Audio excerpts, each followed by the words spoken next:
There are things in the Metroid universe worse than death. The X-Parasite doesn't simply kill, it erases.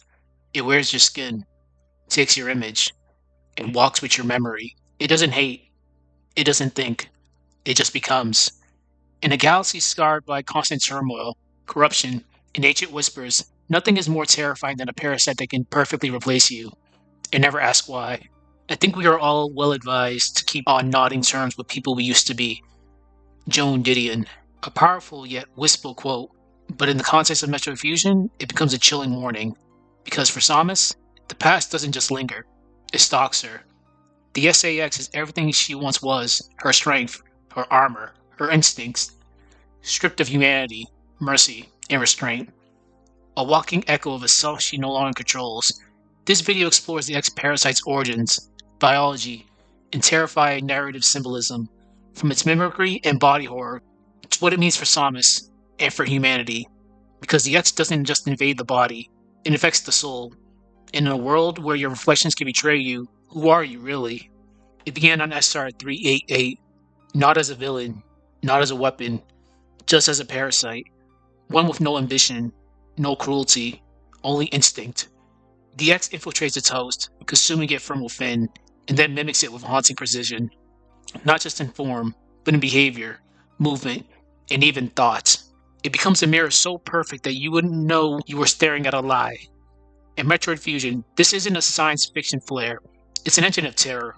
Samus isn't just fighting creatures, she's fighting simulations of life, echoes of what was, animated by something alien. The SAX is the ultimate example, a flawless replica of Samus herself, created when the X infected her. It thinks like her, fights like her, tracks her like prey. But it's not her. It is her strength without restraint, her form without morality, her shadow. What makes the X horrifying is not just that it kills, it replaces, and in doing so, it forces us to confront a question we are never meant to ask. If something becomes you, perfectly, were you ever unique at all? The horror of the X is not loud, it's quiet, a cold whisper in your own voice. The X doesn't merely adapt, it evolves with terrifying grace. Each variation is a mutation of function, a step forward in the parasite's cold refinement of life into design. These forms drift the corridors of derelict stations and forgotten worlds, some benign, others lethal. Yellow X, the most common form. It holds life, vitality stolen from a victim and offered back like a bribe. Absorbing it heals Samus. A grim irony, the parasite nourishes with the remnants of what it consumed. Green X, slightly rarer. This strain replenishes ammunition, energy siphoned from corpses, now fueling the weapons meant to destroy it. The X turns death into utility. Red X, a rare potent variation. Life and ammo are both restored, a prize at the heart of the slaughter. It offers everything, but only after something has been taken. Blue X, a form twisted by cold. They have absorbed ice, and for Samus, still vulnerable to it without the right suit. They are death incarnate, still waiting, freezing. Core X, the most terrifying form. These have fully consumed their hosts. Mind, memory, and power. Heavily armored, these abominations carry a variety of abilities of those they've devoured. When they die, they split, releasing the essence of stolen identity, still pulsing. And then there's SAX. Not just a form, a replication. Not just an enemy, a reflection. It's Samus, stripped of soul. Perfect clone with none of the conscious. It hunts not out of malice, but because it remembers how. The X evolves not to survive, but to replace. And in every form, it shows us one truth. It doesn't need to understand life to rewrite it. Long before Samus stood alone in the dark, the Chozo looked into the void and saw darkness. And in that darkness they saw the X. To them, this parasite wasn't just a threat. It was a revelation, a life form that inverted nature's order, one that erased its host and mimicked it flawlessly, unburdened by ego, fear, or mercy. It could not be reasoned with. It could only be consumed or contained. So the Chozo did what many civilizations do when they fear extinction. They created a weapon. From desperate brilliance, the Metroids were born. Organic predators, engineered to feed exclusively on the X. They latched on and drained the parasite dry, making them the perfect countermeasure. To the Chozo, the Metroids were the solution to the problem, tools that served a greater purpose. But tools cannot grow their purpose. The Metroids thrived, multiplied, and soon, they were no longer just the answer to a threat.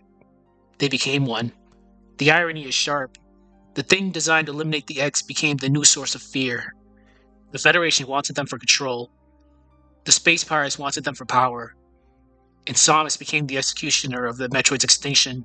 She ended the Metroid line, and in doing so, shattered the fragile equilibrium that kept the X in check. When the Predators died out, the prey returned, and the parasite was ready to resurface. The X didn't come back with a roar. It came back with silence. On a routine mission, Samus was infected, silently, efficiently. The X slipped past her armor and into her flesh, rewriting her from within. By the time she collapsed, the damage was irreversible. Her nervous system, her power suit, her sense of self, all unraveling. What saved her wasn't surgery. It was the DNA of her greatest enemy, a Metroid vaccine, fused with her human biology, burned the X out from within, but it changed her forever. No longer fully human, no longer just a warrior, Samus became a hybrid, a contradiction, a living weapon caught between what she was and what she had become, saved by the very enemy she sought to destroy. But something else was born that day. The suit parts removed during her operation, still infected with the X, gestated in the isolation. From it emerged the SAX, a flawless copy of Samus at her peak, wearing her full power suit, wielding every ability she had lost. It was cold, calculating, a reflection without warmth. It didn't hesitate. It didn't question. It only hunted. On the BSL research station, the parasite spread like wildfire.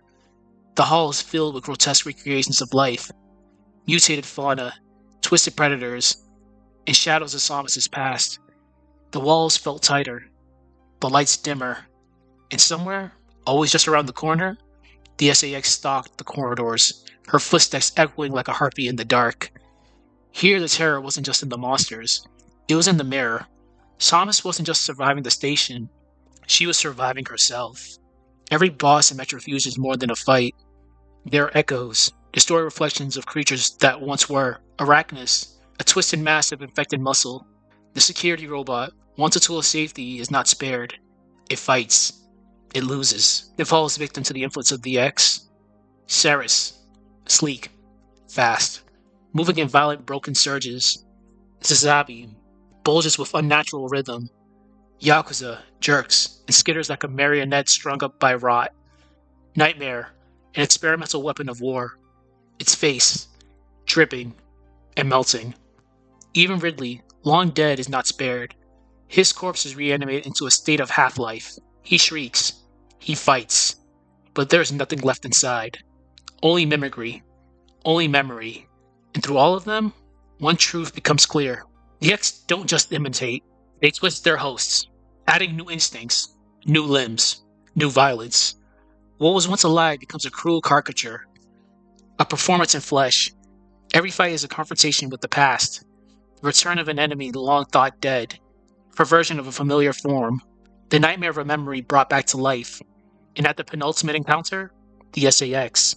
This penultimate confrontation isn't against the monster, it's against Samus. Her strength, her tools, her instincts. But this version of Samus doesn't hesitate, doesn't flinch, doesn't feel. It's not a battle for survival, it's a battle for identity. In Fusion, the greatest threat is not what lies in front of you, but what lies within. The horror introduced by the X shifts from physical infection to something far more insidious. Existential disintegration. Even by surviving her encounters with the initial X-Parasite, Samus' life is changed. Her body is no longer entirely human. Her abilities are no longer entirely her own. She is a hybrid, forged from necessity. And then, there's the SAX. Her clone, her double, her other half. It doesn't just look like her. It is her. Same memories, same skills, same armor. It's not a perfect double. Stripped of doubt, stripped of empathy, stripped of soul. This doppelganger becomes a living embodiment of the fear that something else could do you better, faster, deadlier, purer. Samus is no longer fighting to complete a mission. She is fighting to prove that she is still herself. She walks a corridor lined with mirrors. Each one is cracked. The Federation sees her as an asset. The Space Pirates view her as an enemy. The SAX sees her as a target. Her identity becomes fragmented, human but altered, Metroid but contaminated, survivor but hunted. She doesn't just bear the trauma of infection, she becomes a question mark, a mystery to herself. The X doesn't just kill, it replaces. What is more terrifying than being forgotten by your own reflection? Thomas believed that the nightmare had ended. SR-388 was gone, obliterated to ensure the X-Parasite's extinction. But horror doesn't end, it evolves. On the remote planet of ZDR, the X has survived, not by accident, but by intent. Something ancient and cruel had preserved it. The Federation dispatches the enemy units to investigate, but one by one they vanish. They don't return. Instead, they hunt. These machines have been reprogrammed by a hidden hand. Ravenbeak twists them into weapons, relentless predators designed to extract the Metroid DNA from Samus, not corrupted by the X, but by a vision of domination. Meanwhile, the X begins to spread again. It affects the wildlife, and then the planet itself. CDR becomes a familiar nightmare, echoing SR-388, but more calculated, more cruel. All the while, something is stirring within Samus in the shadows. Her power grows, but it's not hers. It's alien, instinctual, predatory. She doesn't just fight the X, she becomes its counterforce, a living weapon forged by her enemies and sharpened by survival. By the end, Samus becomes something else entirely.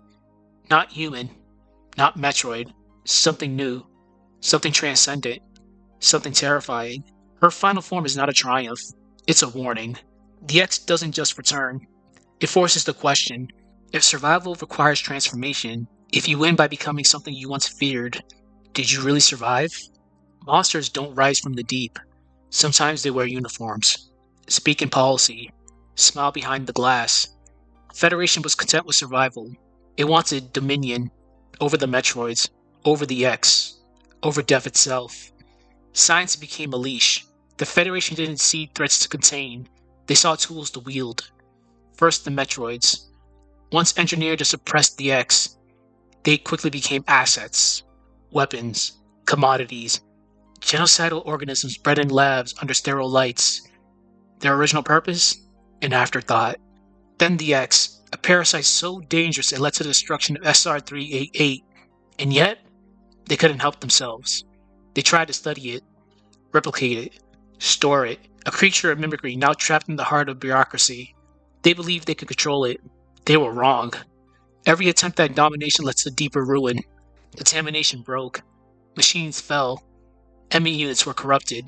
Fleshless shells turned predators.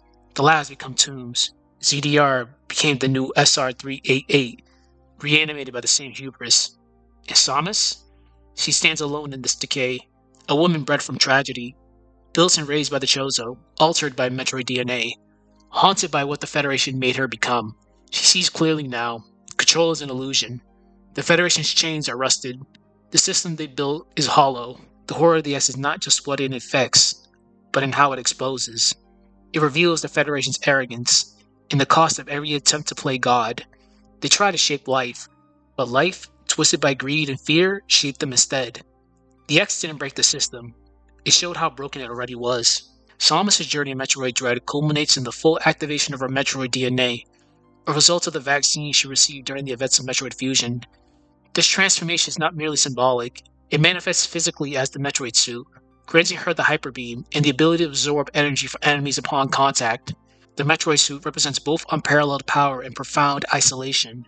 It enables Samus to overcome her adversaries. It also signifies her departure from humanity. Her transformation into a human Metroid is irreversible, making it a point of no return in her identity. Samus' transformation raises ethical questions about the consequences of genetic manipulation and the loss of self. Her evolution into a being that is neither fully human nor Metroid challenges the notion of identity at the cost of survival. The Metroid narrative poses a haunting question. If survival entails becoming what you once feared, is it truly a victory? This self-analysis underscores the series' exploration of identity, transformation, and the price of survival. The X-Parasite is more than a monster. It is a reflection, cold, perfect, and unfeeling. It doesn't kill for survival or dominance. It kills to become, and in doing so, it steals more than life. It steals identity, memory, meaning. The X-Parasite is not a villain. It doesn't hate. It doesn't need a reason. It simply is a perfect engine for imitation. The X is like an animal. It survives through instinct. In the words of Kurt Vonnegut, we are what we pretend to be, so we must be careful about what we pretend to be. This quote resonates deeply when viewed from the X's perspective. It learns you, mirrors you, and then replaces you so precisely that even your enemies wouldn't notice. You're reduced to an echo, a performance, an infection pretending to be you. And what it mimics, it improves. Because the X is not an invader. It is evolution without restraint, biology without empathy. Even the most sacred elements of identity, voice, memory, instinct, are only obstacles to overcome, rewritten. And when the X finally spreads, it won't look like an apocalypse. It will look like everyone you knew, everyone you trusted, just slightly wrong. Not because the X wants to fool you, but because it already has. So we must ask, if something wears your skin, shares your thoughts, and continues your life, what makes you more real than it?